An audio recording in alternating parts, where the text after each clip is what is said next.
So this week we talked about brain learning and implications for teaching and learning. So things that you highlighted were learning changes physical structure of the brain, structural changes alter functional organization of the brain.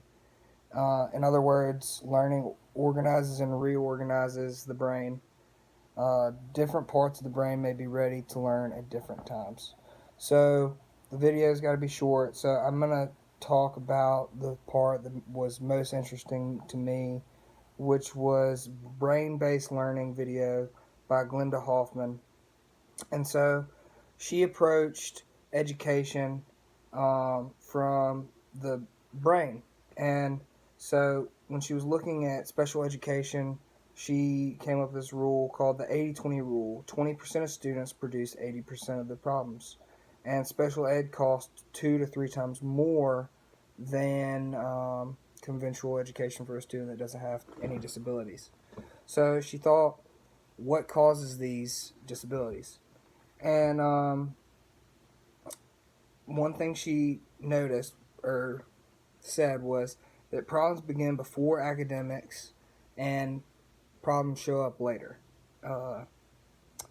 Symptoms that a child may have are adequate intelligence outside the classroom but struggle inside the classroom.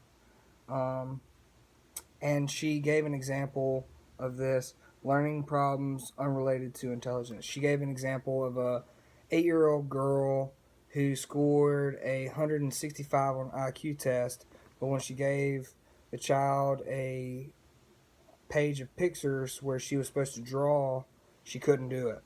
And that shows that there's something else going on. Like, she's perfectly smart, but she has trouble putting stuff on paper. So she limited her search to visual, auditory, and motor. And her study showed that students performed lowest on the test that she gave for visual, auditory, and motor were also lowest in academic performance and lowest in processing skills. So her hypothesis for what was wrong was, is there a broken part of the brain? Is it insufficient or weak? Neural pathways and connections in the brain, which led to her talking about neuroplasticity and exercises that improve brain's processing skills and allows the brain to become more organized and meaningful. So improving brain's processing skills leads to higher academic performance, improved memory, focus, and attention. It's not a silver bullet, and how do you work on that? So she gave examples of some things that you might do for to enhance these abilities, which the first one was visual, see and do. It allows them to build some self-confidence, and as you go on, tasks become more complicated.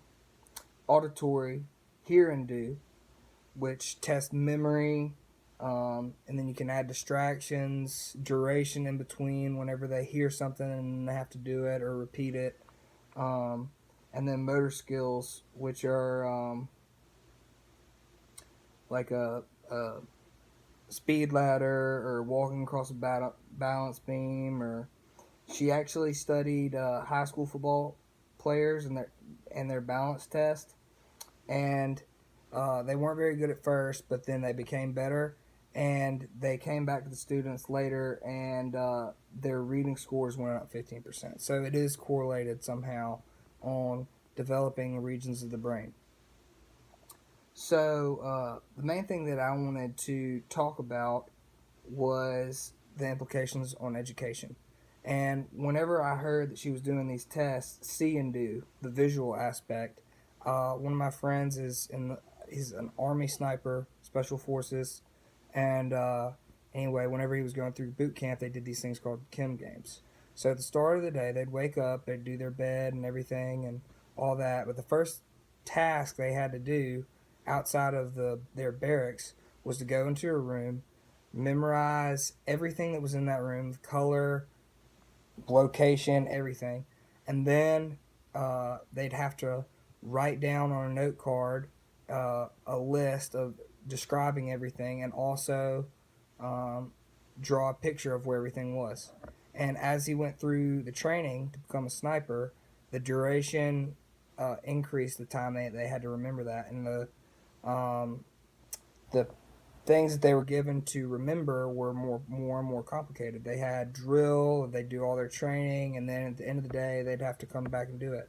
And what they were doing was they were building their memory, because the primary use for a sniper is actually recon, not long shots. It's recon, so they have to be able to remember long periods of things and in very high detail for recon. So I thought that was really interesting, and it correlates to learning, because even the military is using this to teach.